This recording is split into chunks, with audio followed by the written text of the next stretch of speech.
So good morning, P and I. Good morning. As we all know about Vastu a little or more, यानी कुछ को थोड़ा पता है, कुछ को बहुत ज्यादा पता है.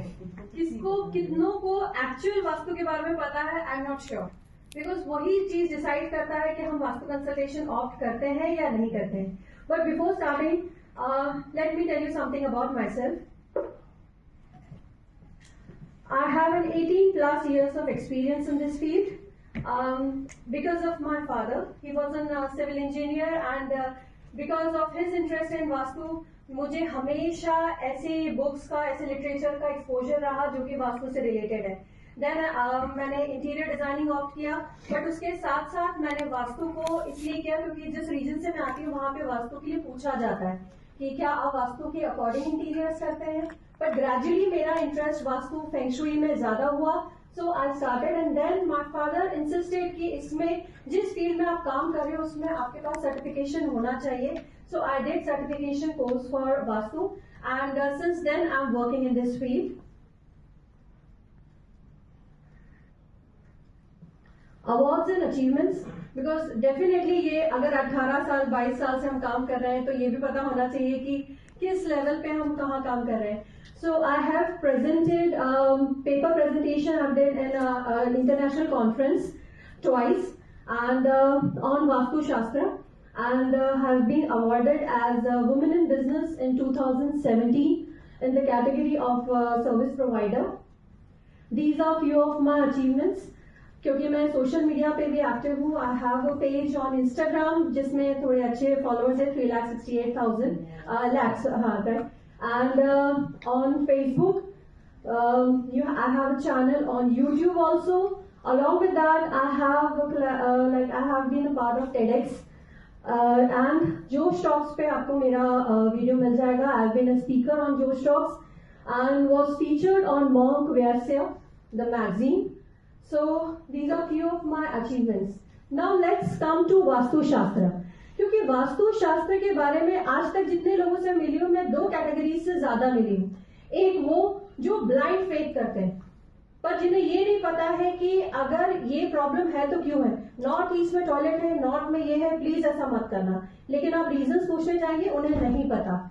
और दूसरे वो जो ये कहते हैं अरे वास्तु कुछ नहीं होता, ये सब पैसे कमाने के तरीके हैं, नया नया हर साल कुछ पॉपअप होता है, और ये जानते हुए भी कि वो उस एनर्जी को फील कर पा रहे हैं, गुड और बैड में डिफरेंशिएट कर पा रहे हैं. कहीं जाते हैं तो किसी से मिलने के बाद एक गुड एनर्जी फील करते हैं, अब किसी से मिलने के बाद आपको एक नेगेटिव फील होता है, लेकिन उसके बावजूद वो उस एनर्जी को डिनाई करेंगे और वो इस चीज को डिनाई करेंगे कि वास्तु कुछ होता है.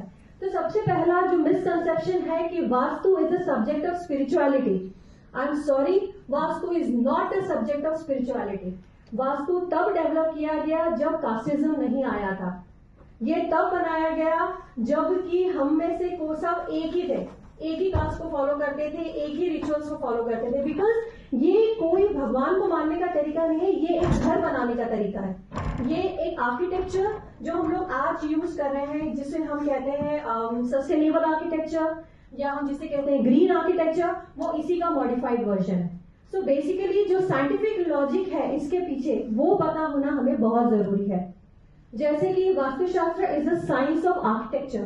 एक प्रॉपर्टी कैसे बनाई जानी चाहिए वो आपको वास्तुशास्त्र के अकॉर्डिंग बनाया जाता है. ज्योग्राफिकल लॉज के थ्रू, जैसे कि सनपाथ होता है, जैसे कि आपका विंड डायरेक्शन होता है. सो एनर्जीज का flow as per the degrees and direction of earth क्या होता है, नेचुरल फ्लो क्या होता है, ये पता लोगों को होता नहीं है. एंड देन हम कुछ ऐसा गलत कंस्ट्रक्ट कर लेते हैं और फिर हमें एनर्जी के फ्लॉज फील होने लगते हैं. Then third is reference literature. Please हमारे जो पुराने पुराण है या लिटरेचर है उन्हें हम डिनाई नहीं कर सकते हैं. बहुत सारी ऐसी चीज पुराने लिटरेचर में है जो आज हम साइंटिफिकली प्रूव कर चुके हैं कि सही है.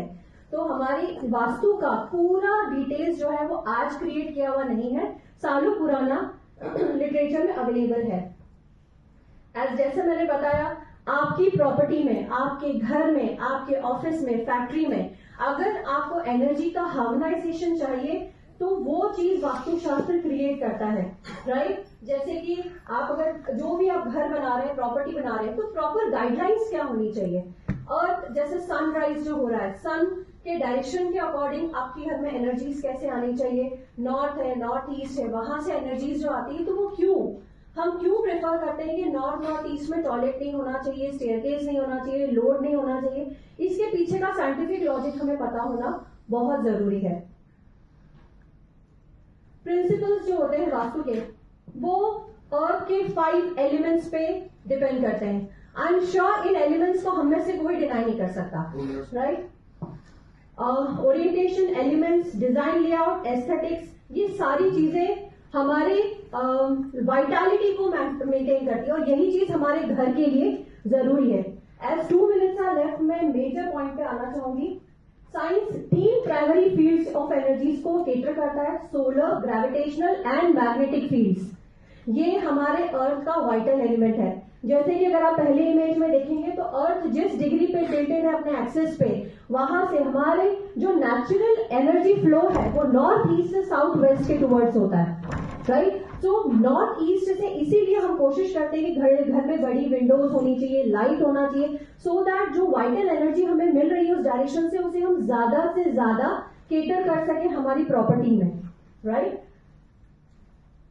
Then these are my gifts, but before that I would like to introduce you with the tools that we use, because कहीं भी जब हम एनर्जी चेक के लिए जाते हैं तो there are few tools that I use. The first of all, जिसे हम डिनाई नहीं कर सकते, जो हमारे लिए मेजर है, which is compass,